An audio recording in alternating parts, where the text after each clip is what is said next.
प्राचीन चीन की सभ्यता। चीन की सभ्यता का उदय हांगो हांगो नदी के निचले बेसिन में हुआ। हांगो का उद्गम तिब्बत की पहाड़ियों से 27 मील लंबी अत्यधिक मिट्टी घुली होने के कारण इसे पीत नदी भी कहते हैं। इस नदी में बाढ़ बहुत भयंकर रूप से आती है, इसलिए इसे चीन की विपत्ति, भटकती नदी, हजारों अभिशापों की नदी भी कहा जाता है। सांग वंश चीन का सबसे प्राचीन वंश।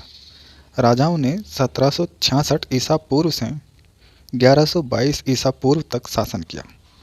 14वीं सदी ईसा पूर्व में सांग वंश के लोगों ने उच्च स्तर की संस्कृति का विकास कर लिया था। सांग वंश में 28 राजा हुए, परंतु पड़ोसी चारू वंश ने सांग वंश को हरा दिया। चाउ वंश 1122 से 225 ईसा पूर्व तक शासन किया। चीनी इतिहास का प्रथम स्वर्ण युग। इस समय ही लाओ त्से व कन्फ्यूशियस विचारक थे। चाओ वंश के समय लाओ त्से व कन्फ्यूशियस विचारक थे। धातुओं के प्रयोग, सिक्कों का प्रचलन, बैंकिंग पद्धति का विकास, भूमि सुधार, कागज छपाई, बारूद के आविष्कार इस वंश के समय की देन है। चिन वंश 3री सदी ईसा पूर्व में 225 ईसा पूर्व से 203 ईसा पूर्व। चीन में 3 बड़े राज्य चिन, चू और ची थे। इस दिशा में सड़कों का निर्माण। हूण आक्रमणकारियों को रोकने के लिए 1500 मील लंबी, 22 फीट ऊंची तथा 20 फीट चौड़ी चीन की विशाल दीवार का निर्माण करवाया। 20,000 गुम्बदें व 23,000 स्तंभ, 10,000 सुरक्षा चौकियां बनी।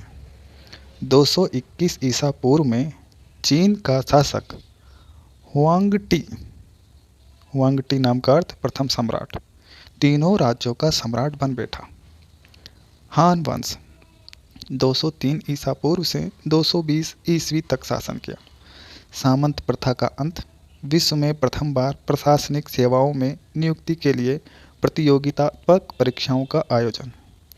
रेशम मार्ग खोला गया। हान वंश ने ही रेशम मार्ग खोला। हान वंश के बाद चीन में कई शताब्दियों तक अराजकता फैल गई। 618 ईस्वी में काओ त्से ने तांग वंश की स्थापना की। 960 ईस्वी में सुंग वंश के चाओ कुआंग चिंग ने नए राजवंश की नींव डाली। सम्राट चीन में राजत्व में देवत्व की भावना। सेंसर नामक अधिकारी प्रशासनिक देखभाल करने वाली परिषद का अध्यक्ष होता था। प्रधानमंत्री व 4 मंत्रियों की एक महापरिषद। अध्यक्ष राजकुमार। 6 सदस्यों वाली एक समिति कम शक्तिशाली। कार्य शिक्षा, लोक सेवा, धर्म, न्याय, संचार, वित्त, त्योहार, युद्ध, रक्षा, दंड, सार्वजनिक निर्माण। साम्राज्य प्रांतों में उसके बाद सर्वोच्च अधिकारी राजकुमार या सामंत, नियुक्ति सम्राट द्वारा। कार्य सुरक्षा, राजस्व वसूली, न्याय, पत्र व्यवहार। प्रांतों को सेंग कहा जाता था। गांवों के समूहों को हीन कहते थे, छोटी इकाई। प्रत्येक हीन में एक न्याय अधिकारी व एक राजस्व अधिकारी होता था। बड़ी इकाई फू, जो 2 या 3 हीन थे। 2-3 फू मिलकर तऊ तथा 2-3 ताऊ मिलकर के सेंग प्रांत का निर्माण करते थे। हान वंश के समय की लोक सेवा आयोग की प्रतियोगी परीक्षाओं में तर्कशास्त्र, दर्शन, आचार, न्याय, स्वास्थ्य, काव्य के विषयों में प्रश्न पूछे जाते थे। प्राचीन चीन के नगरों में महल तथा पेगोडा, बौद्ध मंदिर बनाए गए। चीन की दीवार के बारे में वाल्टियर ने कहा, इसकी विशालता के आगे मिस्र के अद्भुत पिरामिड चींटियों के घर लगते हैं। हर 200 मीटर के बाद दीवार में योद्धाओं के लिए मीनारें बनाई गई हैं। चीन में चित्रकला सुलेख का भाग समझी जाती थी। प्राकृतिक दृश्य, दार्शनिक भावना, निजी अनुभूति चित्रों में। मिट्टी, धातु, लकड़ी पर नक्काशी व चित्र बनाकर सजाना। हान वंश में चित्रकारी काफ़ी उन्नत। श्रृंगार दान व ढक्कन मिला जिस पर एक पक्षी का चित्र अंकित है। हान वंश का प्रसिद्ध चित्रकार कुनाई चिह था। चीन में मूर्तियों के माध्यम से मानव सौंदर्य का प्रदर्शन नैतिकता के विपरीत समझा जाता था। बौद्ध धर्म के प्रसार से पहले तक यहाँ केवल पशुओं की ही मूर्तियाँ मिलती है। बाद में बौद्ध संतों की मूर्तियाँ बनने लगी।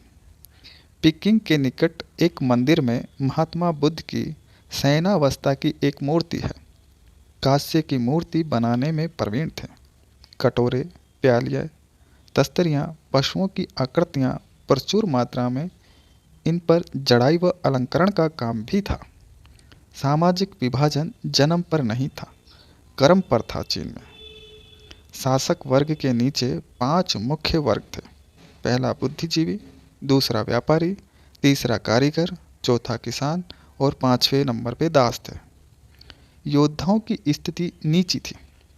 शिल्पी व व्यापारी मध्यम वर्ग में, किसान व मजदूरों की स्थिति दयनीय, बेकार करनी पड़ती थी।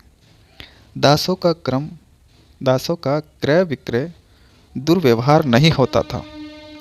चीन में विद्वानों का एक अलग वर्ग था जिसे मंदारिन कहा जाता था।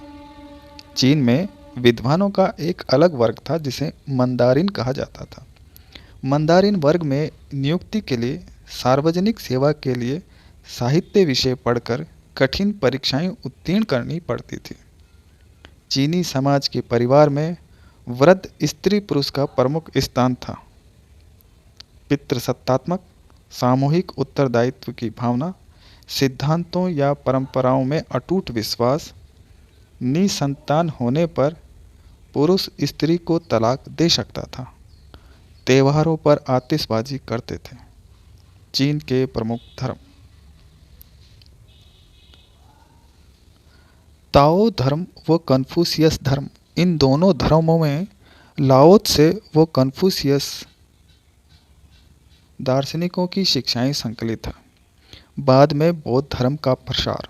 चीनी लोग आकाश, सांगवी और पृथ्वी, होउतु को पुरुष और स्त्री रूप में पूजते थे। आकाश को यंग व पृथ्वी को यिंग कहते थे। प्रारंभ में पर्वत, नदियों, वायु, वर्षा, सूर्य को पूजते थे। नव वर्ष का उत्सव 2 सप्ताह तक चलता था। वसंत ऋतु उत्सव भी मनाते थे। पूर्वज पूजा। सम्राट को देवपुत्र माना जाता था, जो वर्ष में एक बार देवीय वस्त्र पहनकर पृथ्वी व आकाश देवता को बलि अर्पित करता था। पितरों के मंदिर बनाए जाते थे। देवी शक्तियों के प्रकोप से बचने के लिए धूप, दीप, सुगंधित द्रव्य बलि चढ़ाते थे। चीन 100 दार्शनिक संप्रदायों के लिए प्रसिद्ध है।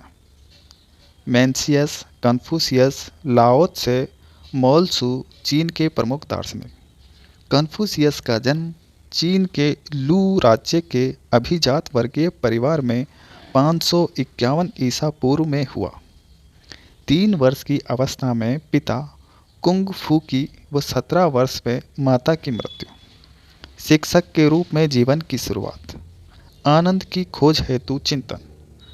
वृद्ध दार्शनिक लाओ त्से से वार्तालाप। दोनों में मतैक्य नहीं हो पाया। एक विद्यालय खोला, इतिहास, सदाचार, काव्य पढ़ाया। 3000 विद्यार्थी तैयार किए। लू राज्य के राजा ने इसे प्रधान मजिस्ट्रेट नियुक्त किया। जमींदारों के विलासी जीवन से शुद्ध हो पद का त्याग। 72 वर्ष में मृत्यु। शासक को शिष्य बनाने की इच्छा अपूर्ण रही। कन्फ्यूशियस की रचनाएं।